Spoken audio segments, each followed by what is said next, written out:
sidang pertama di PN Utara, yaitu laporan Hotman Parin kepada Rasman. Nah, Bunda sendiri besok sebagai lawyer dari Rasman sendiri gimana menghadapi sidang perdananya ini?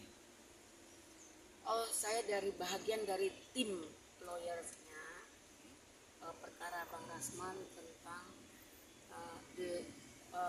yang dituduh yaitu 310, 311. Terus Bang Rasman dijadikan tergugat satu didakwa ya oleh pihak Hotman Paris, dan yang kedua yaitu Iklim Hakim. Sedikit kita ulas peristiwanya. Rasman, apapun yang dilakukan Bang Rasman itu tidak ujuk-ujuk. Ada peristiwa yang dilakukan oleh Bang Rasman tidak ujuk-ujuk. Oke, lanjut Bunda. Ya, apa yang tadi Bunda jabarkan? Ya, jadi antara klien dengan PH itu harus sinergitas, ya, dimana saat klien ini datang dalam keadaan panik, menangis, menyatakan dia dilecehkan, kemudian ada upaya mau bunuh diri, semua pembuktiannya ada, ya. Nah, tentu kita sebagai PH tentu bersikap melakukan upaya hukum, yaitu preskon, melakukan LP, membuat LP ya, terus mengantarkan dia ke Komnas Perempuan. Nah, semua sudah dilakukan. Nah, ujuk-ujuk diputus surat kuasa. Nggak apa-apa. Tapi ada laporan bahwa dia mengaku tidak pernah memberikan kuasa. Kuasa itu bisa lisan, bisa tulisan. Ketika dia berdampingan membuat statement dengan Bang Rasman, itu sudah semerta-merta dia udah memberikan kuasa. Ini PH saya berbicara. Bang Rasman berdiri di samping dia sebagai apa? Kan bukan sebagai pemain sinetron. Dia kan mendampingi sebagai PH. Nah, waktu itu kenapa dianggap Bang Rasman dilibatkan atas pencemaran nama baik? Kan tidak nyambung.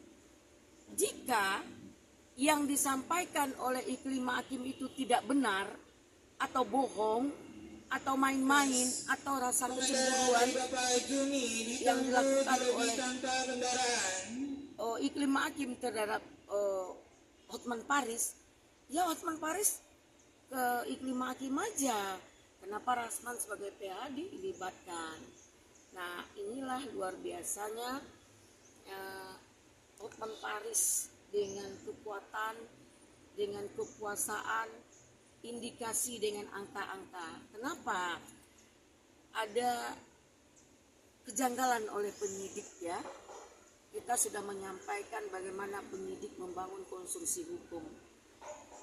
Ketika dokumen yang kita berikan kepada penyidik kemudian tidak dianggap. Kenapa tidak dianggap?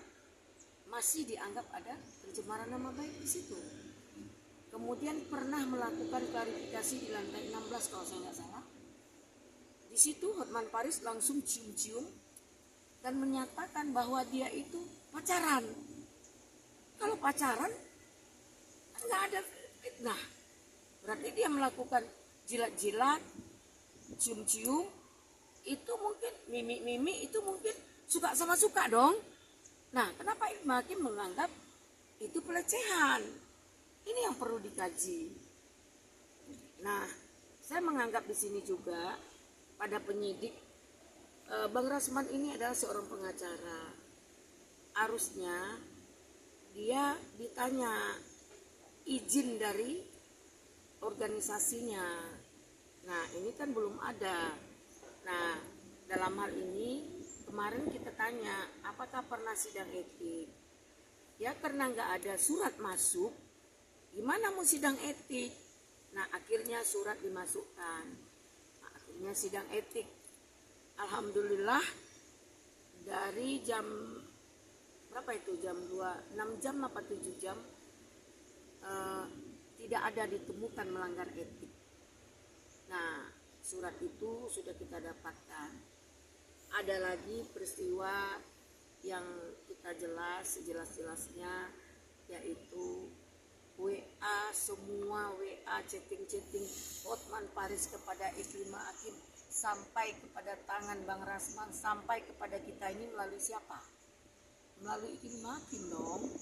Tanpa ada dari Ikrimah Hakim nggak mungkin. Jadi gugatan yang kami baca itu, dakwaan yang dibuat kepada Bang Rasman, kita melihatnya kabur, consculiber. Ya, dakwaannya consculiber. Jadi kita minta di sini profesionalitas penyidik dan juga harus kita bongkar semuanya dengan dokumen fakta integritas yang ada sama kita. Insya Allah kita dapat buktikan bahwa Bang Rasman Arief Nasution tidak ada beritikat untuk pencemaran nama baik, mempermalukan, nggak ada. Kalau tanpa ada klien mana bisa dia bersikap? Kecuali dia nggak ada klien, tiba-tiba Hotman Paris begini, Hotman Paris begitu. Kayak saya dulu, indikasi kau seperti Germo, dimasukkannya dalam bukti dia. Kan yang ngomong saya, bukan Bang Rasman. Nah, jawaban Bang Hotman Paris apa? Saya lebih kaya dari Germo seluruh Indonesia. Clear itu. Sudah selesai. Masih dimasukkan itu di dalam dokumen dia, dalam dakwaan itu. Nah, ini kan aneh. Nah, maksudnya apa sih gitu? Kita sudah sama-sama dewasa, sudah lanjut usia. Hotman Paris, apalagi kita tahu kamu adalah pengacara Prabowo, tapi kok etikanya kok masih juga tidak mengubah, ya? Gimana sih kamu? Kasihan lah sama dirimu, nerakamu. Banyak orang yang buat dosa di dunia ini tidak bangga, kamu bangga pamer-pamer perempuan yang bukan muhrim. Kenapa sih kamu Hotman Paris merendah-rendahkan orang, menghina-hina orang, menyatakan orang botak, ya, membangga-banggakan harta kamu? Kalau Allah ingin menghancurkan sebentar, 5 menit, semua yang jadi, apa yang jadi omongan kita, semua udah terjawab. Denis menghina-hina, akhirnya gimana? Nah, juga Hotman Paris merendahkan kita, akhirnya Allah gimana? Oh, membanggakan kekayaan, kan udah dibilang, bukan lu loh yang paling kaya di Indonesia ini. Banyak, tapi tidak sombong lu gitu. Tapi kemarin juga ada media, persiapan dia juga tampil dan hadir di PN Utara, memang belum ada panggilan dan dia akan datang kalau suatu saat dia dipanggil. Dan pun di situ ada celetukan yang bilang bahwa inisial R itu, ya kan, sudah duduk dipersaktikan itu sebagai lawyer yang kita anggap mempunyai klien aja, tapi dia sendiri duduk dipersaktikan. Gimana pendapat? Oh, biasa. Maaf ya, sebagai lawyer kita punya tantangan. Ibarat kata kita nyopir, kalau nggak masuk rumah sakit, kalau nggak kita yang nabrak orang atau kita yang ditabrak. Dan sebagai lawyer itu biasa. Yang penting dia tidak buka aib, dia tidak membuat aib. Pertama, dia tidak korupsi, dia tidak penzina, dia tidak melakukan hal-hal yang melanggar hukum. Dia hanya dianggap pencemaran nama baik. Nama baik Hotman Paris seperti apa sih? Ya, seperti apa sih nama baik Hotman Paris yang dilanggarnya? Kan nggak ada. Nggak dibilang dia begini begono, nggak dibilang dia segala macam, kan nggak ada. Cuman ada pelecehan yang diakui oleh Ikrimah Hakim. Ini harus dibangun dengan baik. Nah, kenapa harus malu? Kenapa harus pesakitan? Saya sampaikan kepada semua, pada keluarga Bang Rasman, berdoalah, karena ini adalah ujian. Kita kalau mau naik kelas pasti ujian dulu dong. Nah, Bang Rasman tetap kuat dan tegar. Ini juga kehebatan abang, makanya banyak lawan. karena kita sudah tinggi bang, jadi lawan itu banyak. Jadi kalau maaf bicara, kalau seorang artis hamil di luar nikah heboh sedunia, tapi kalau pembantu hamil di luar nikah orang nggak akan pernah gubris. Jadi karena abang hebat, makanya dicari-carilah kesalahanmu. Udah berapa kesalahanmu dicari-cari tidak dapat dibuktikan. Nah, ini dimainkan dalam persoalan ini. Indikasi ada sebuah permainan, ada sebuah kelalaian dalam penyelidikan, ada sebuah kelalaian Bang Rasman sendiri, dan ini desakan yang luar biasa. Hotman Paris, saya tahu, saya juga tim Prabowo ya, dari 2014 2019 saya tim Prabowo, berdarah-darah juga berjuang di daerah. Dapat saya buktikan, tapi saya nggak anggar jago ya.